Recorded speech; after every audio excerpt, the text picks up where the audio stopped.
నమస్తే అన్న, అందరికీ నమస్కారం. ప్రస్తుతం కువైట్ ఎయిర్పోర్ట్ ఎప్పుడు ఓపెన్ అవుతుందని చెప్పేసి చాలామంది అడుగుతూ ఉన్నారు. మరికొంతమంది కువైట్లోని చాలామంది మన తెలుగువారు ఎవరైతే ఉన్నారో కామెంట్ల రూపంలో మనం చూసుకుంటే కొంతమంది 2029లో ఓపెన్ అవుతుంది, మరికొంతమంది 10 సంవత్సరాలకు ఓపెన్ అవుతూ ఉంది, మరికొంతమంది వాళ్ళకు నచ్చిన కామెంట్లు అయితే చేస్తూ ఉన్నారు.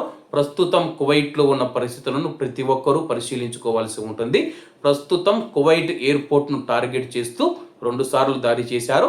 టెర్మినల్ 1 పైన ఒకసారి దాడి చేస్తే కువైట్లోని ఇంధన ట్యాంకులు ఏవైతే ఉన్నాయో ఆయిల్ ట్యాంకర్లు వాటి మీద దాడి చేసిన విషయం అందరికీ తెలిసిందే.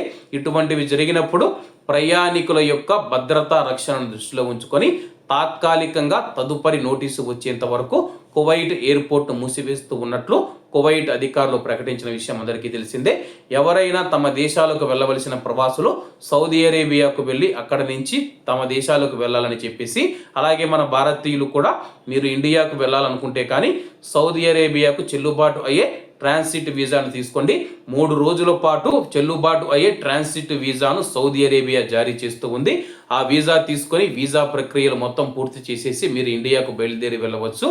దీనికి 300 నుంచి 400 దినార్ల వరకు ఖర్చు వస్తూ ఉందని చెప్పేసి ఎవరైతే వెళుతూ ఉన్నవారో నాకైతే ఫోన్ చేసి చెప్పడం జరిగింది.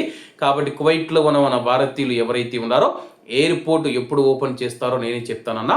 మీరు కొంతమంది కువైట్ ఎయిర్పోర్ట్ ఇప్పుడల్లా ఓపెన్ చేయరు, అలాగే సంవత్సరం పడుతుంది 10 సంవత్సరాలు పడుతుందని చెప్పేసి కొంతమంది ప్రచారం చేయడం వల్ల కొంతమంది భయాందోళనలకు గురయ్యే అవకాశం ఉంది. కాబట్టి కువైట్ ఎయిర్పోర్ట్ అతి త్వరలోనే ఓపెన్ చేస్తారు. కువైట్ ఎయిర్పోర్ట్ ప్రస్తుతం ఖాళీగా ఉన్న విమానాలు నడపడానికి సిద్ధంగా ఉన్నట్టయితే ప్రకటించింది.